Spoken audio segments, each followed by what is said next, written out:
Hello, I'm Rachel Laws, and welcome to How to Talk About the Future. Qualitative researchers, I'm looking at you. How much would you love to be able to speak with confidence about the future?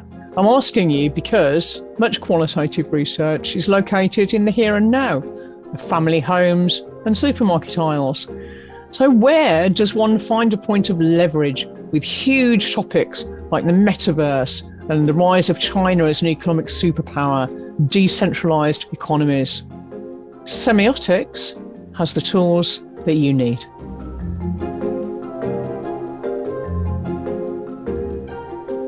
In market research, we often give consumers all of the credit that they deserve for deciding the fate of brands. So they decide what's interesting, they choose what they like and don't like, they choose what to buy, they can make or break brands. But if they have limited powers, it's because they nearly all live in the present day. But the future, how we live, how we shop, how we form relationships, is largely within the control of the business community. Wherever business flourishes, it shapes and directs the future in the UK and globally. Between businesses and state institutions, there's cooperation, competition, and sometimes conflict. Cooperation results in expansive and evolving innovations such as smart cities. Competition results in a race to capture consumers' attention through things like digital ecosystems, shopping opportunities embedded in social media, and spectacular shopping events such as China's Double 11. So market researchers, especially qualitative researchers, may wonder, how are we supposed to generate new and useful insights concerning topics such as the rise of China and the growing digitization of human existence? Where can we discover a point of leverage regarding these huge economic, technological, and political movements of which the future consists? And what actions should we recommend to our brand owning clients about how this affects their bottom line? Well, this session shares a new set of prompts and tools for thinking, which can be applied to cultural movements and forms of social change of any size. And they derive from an aspect of semiotics called top-down semiotics, or big semiotics, a skill which is barely available as training, but which holds the keys for ambitious thinkers in market research who want to tackle big topics. So let's talk about the learning outcomes for this session. Here's what I want for you by the end of today. This session is designed so that you can, number one, develop a worthwhile point of view on large-scale social change. Number two, envisage plausible futures and describe the implications for brand owners. Number three, discern emerging consumer needs. Number four, innovate by recognizing and testing ideology using semiotic power tools. And number five, boost our own futures as market researchers, adding scope to our research repertoire and building credibility. So I mentioned there that top-down semiotics holds the keys. That's the part of semiotics that you need. So let's quickly talk about what's going on there. If you've met me before, you've probably heard me say before that there are two parts to semiotics. There's bottom-up and top-down. Bottom-up semiotics is the part you've heard of before, with signs and symbols which we decode and figure out their meaning. But top-down semiotics is the part that's often missing from commercial offerings, and it offers power and vision to researchers, and it makes research more rewarding and more profitable. So what is it? Well, top-down semiotics is where you start out by identifying some interesting topic or event, and it can be whatever you want. It could be a brand performing in an unusual way. It could be some new innovation that's making itself felt in consumers' lives, such as a smart city. So you choose an interesting event or phenomenon or new subject matter. You find out some facts about it, as many as you can in the time available, and then you apply a set of semiotic prompts or trigger questions. And I have three of them for you in this session, which are coming right up. Prompt number one: does the meaning of this thing or topic that you've identified vary in different parts of the world. So to take a very short example, smart cities. Smart cities are technologically enabled cities. They're increasingly joined up so that you can access all sorts of services, and public services are delivered using AI. Smart cities exist around the world, and they always come with a marketing story, and that marketing story is always about making a better society. Here's the interesting part. When we look closely at what that means, we find that it's very regionally specific. Okay, so that's why a smart city in Dubai will have a RoboCop, an AI cop who keeps the peace. And in Japan, a smart city will be all about outreach programs, managing Japan's elderly population. And in the United States, a culture which highly values efficiency, smart cities tend to be focused on traffic management. The second prompt that I have for you is, why is this thing happening now? Let's just take as an example the metaverse, right? So lots of people heard about the metaverse for the first time when Mark Zuckerberg announced recently that he was rebranding Facebook. But in fact, it's an idea that has been cooking for a really long time. So what is it then? Well, it's more than just a brand name, and it's a lot more than just improved business meetings in virtual boardrooms. In fact, the metaverse is the inevitable consequence of digital ecosystems where online products and services all join up with each other. So when they all join up together and you can do everything, your banking, your work, your leisure activity, your social relationships, and you can basically conduct your whole life online within a single system, then the metaverse has arrived.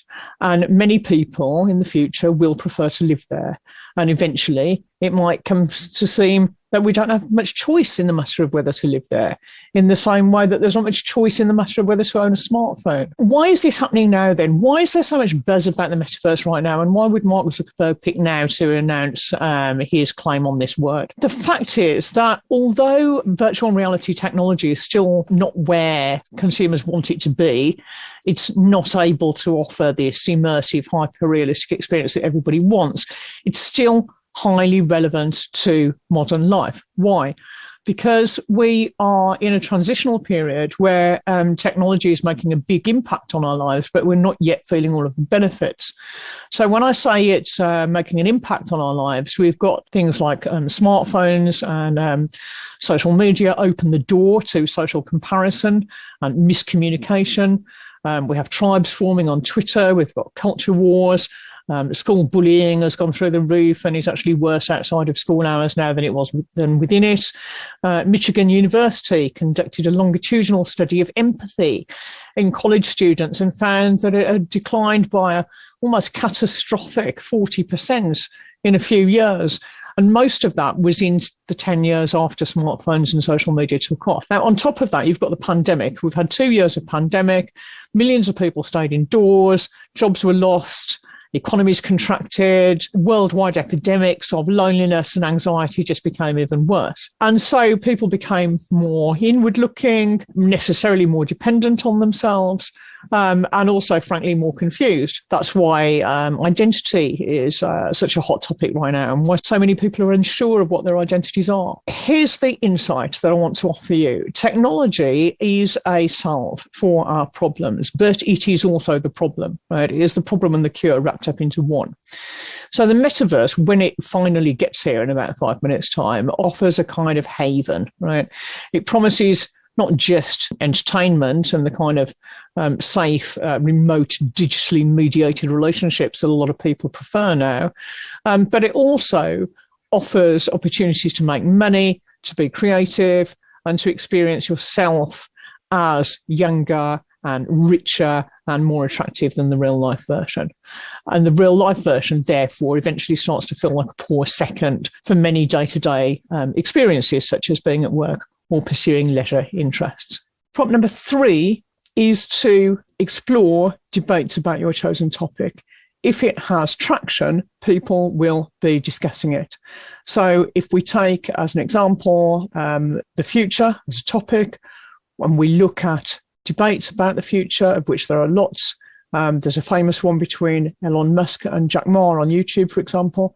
Your job is not to pick the side you like and wade in there, but to observe how debates are structured.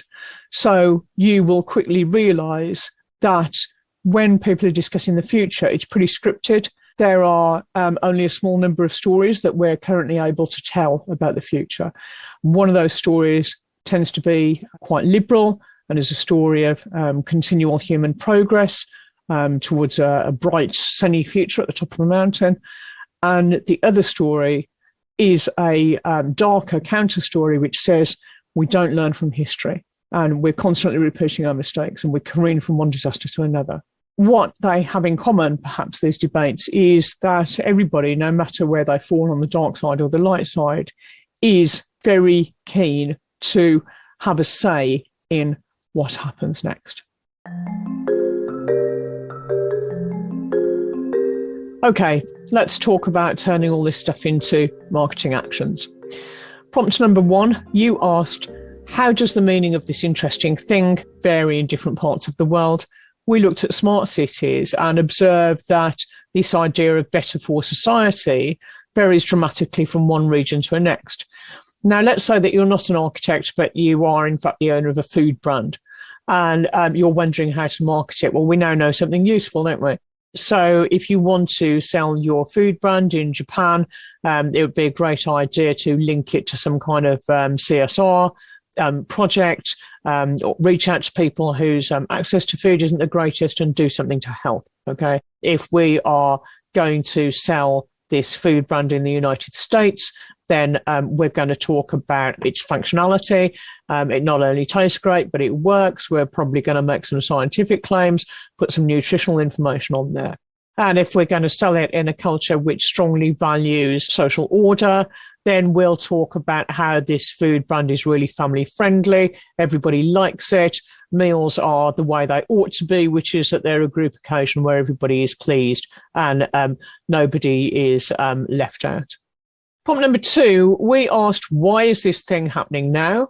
We took as an example the metaverse, and I summarized the situation as follows. People are unhappy. Digital culture and technology has brought with it a lot of human costs.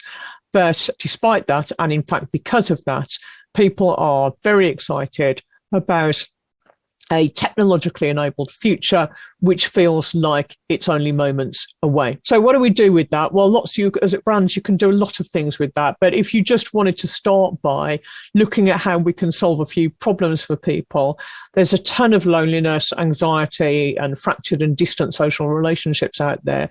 And even a really traditional business like a traditional retail store can most definitely do something to essentially give people happier, better experiences. So put on some creative activities, bonus points if you can get people working together in groups, reach out to communities. And also it's just really worth noting that a lot of people are socially anxious, they're easily overwhelmed and would really benefit from quiet areas in your store where they can collect their thoughts and continue on their shopping journey feeling renewed. Prompt number 3 asked you to explore debates about your chosen topic. And I suggested that in debates about the future, they're actually quite scripted and that there are distinct dark sides and light sides to these repeated stories about the future. And you can do a lot with that from a marketing point of view. In particular, it gives us clues about what people in the future will want to pay for. Okay. So your liberal-minded consumers who are relatively more optimistic and who can see a place for themselves in the future as self-employed creators or owners of niche DTC brands or whatever it may be, those people will enthusiastically embrace the future, but they will pay for things like they'll pay a premium for privacy and online security so that they can participate more fully, which is a slightly different angle than you'll see with your other group of consumers who take a slightly more conservative, more pessimistic view. Those people will pay for knowledge, they'll pay for data, and they will pay for the interpretation of data because they want to know what's coming and they want to be able to brace themselves. And then we can break that down and apply it even more to brands. So, for example, if you want to target your younger, more progressive consumers, then we can begin to see that the way to do that is to support their side hustles, support them in the careers that they are trying to have.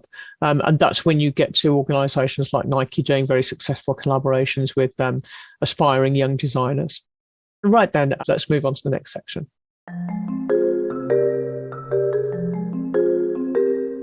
Let's have a quick recap. I've offered you 3 prompt questions. There are many more.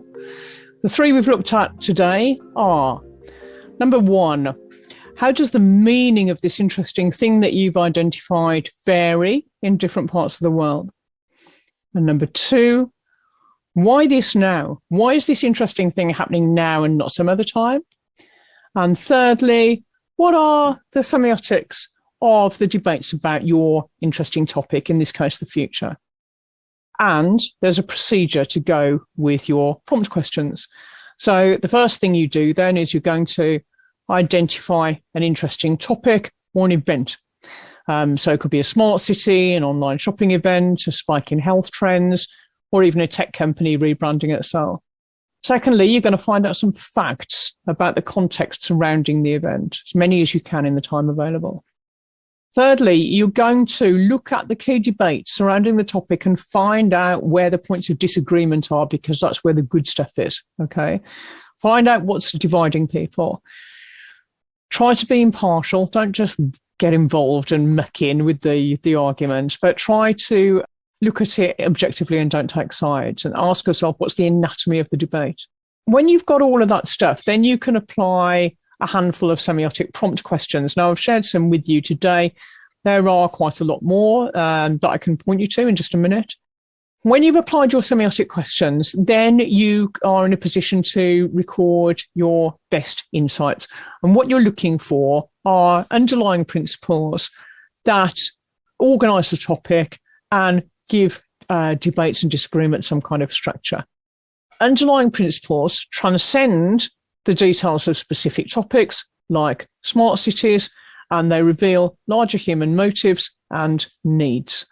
And then you take your client's brand or product, like a low-salt meal, and you list some ways that the client can address those underlying motives and needs.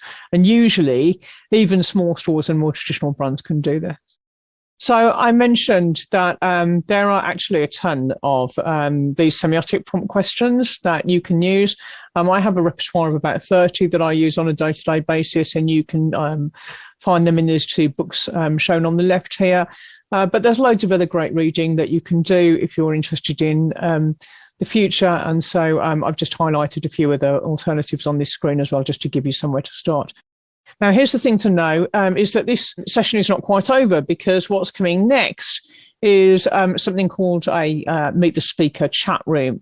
And this is not just your average Q&A, because I know that if you're watching this, then you're a brand owner, or you're a marketer, or you're a market researcher with their own special research interests.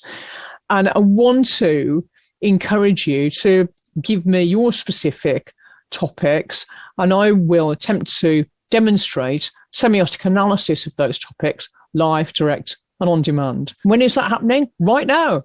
Come and meet me in Meet the Speaker chat room, and I am there for you, and we will do the semiotics of your topic together. See you then.